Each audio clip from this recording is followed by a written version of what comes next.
hakkab see mälu siin täis saama, ma ei tea, palju ma saan rääkida, aga ma otsustangi jah, et ma Ryanairiga hakkan minema, et Air Baltic on mul viimaseks variandiks.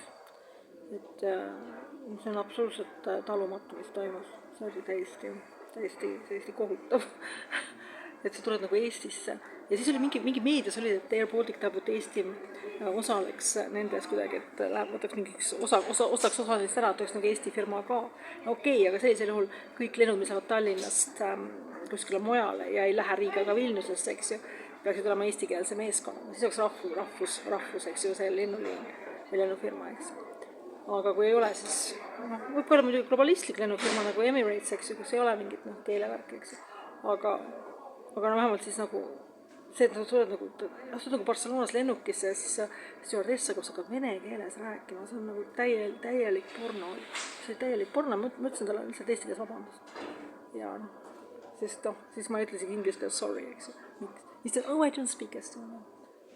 See täielik õudukas. Ma olen ikka tunne, nagu ta oleks nagu rusikaga vastu vahtumist laajatanud.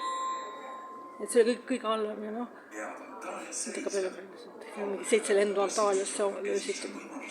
Ja siis tegelikult ma sain aru, et see Air Baltic on tegelikult mingi jumala tõestus, nagu Toomas Akvina omadele võib lisada, on see, et kui mul oli see 50-aastane juubel, eks ma tahtsin kauglennule minna äriklassis, siis ma tahtsin minna Kataiga kindlasti.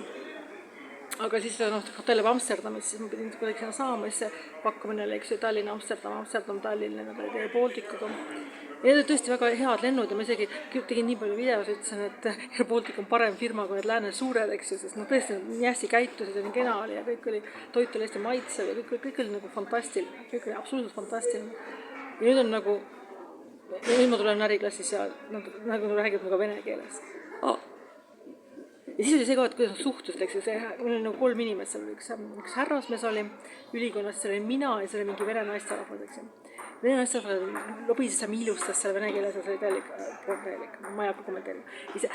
Ja sellel härrasmehel võttis ta pintsaku ja pani riidepuu peale, pani kappi. Ja siis minu jakk oli umbes kuskil, ma ei tea, toolil või purandal, toolil oli vist, teisel toolil. Ja mu jakil ei ole kõrvu, et ta ei silmi, et ta ei näinud, kuidas ta alandut. Muidugi ta maksis 2 eurot ka. Härras meil oli kindlasti Armani, nii et nagu teine minek, eks ju. Või midagi sellist. Nii et jah, see oli nagu väga õudne, kuidas muga käituti seal. Ja, et ma rohkem nagu nendega ei tahaks lennata kunagi. Mul on see mänguasi siiamaani, see kogub neid lende ja siis nagu põhimõtteliselt ma võiksin järgest lennata. Põhimõtteliselt ma pean võib-olla nendega lendama, sest mul ei ole muud varianti, sest siin Eestist ei lähe midagi, eks ju. Aga kui nii kogu variant on, siis Air Baltic on see kõige viimane.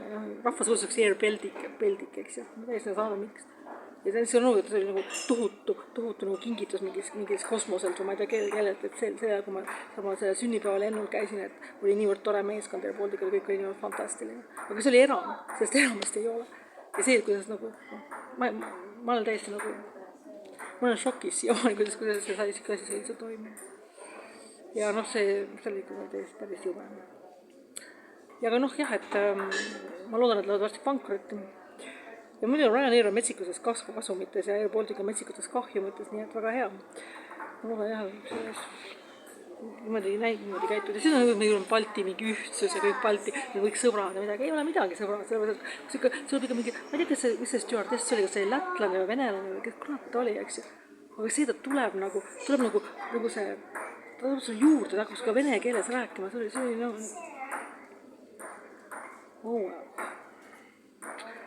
Nii et jah, Air Balticuga on nagu mõeldakse läbi kõik. Ma ei sõida nendega.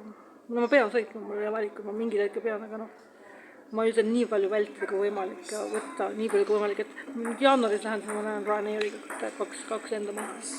Ryanairiga mul mitte kunagi ühtegi probleemi. Huvitav, Ryanairiga räägitakse, on pidanud mingid probleemid, aga mitte kunagi, Ryanairi meeskond pole mitte kunagi mind solvanud, mitte kunagi. Et see on huvitav tegelikult.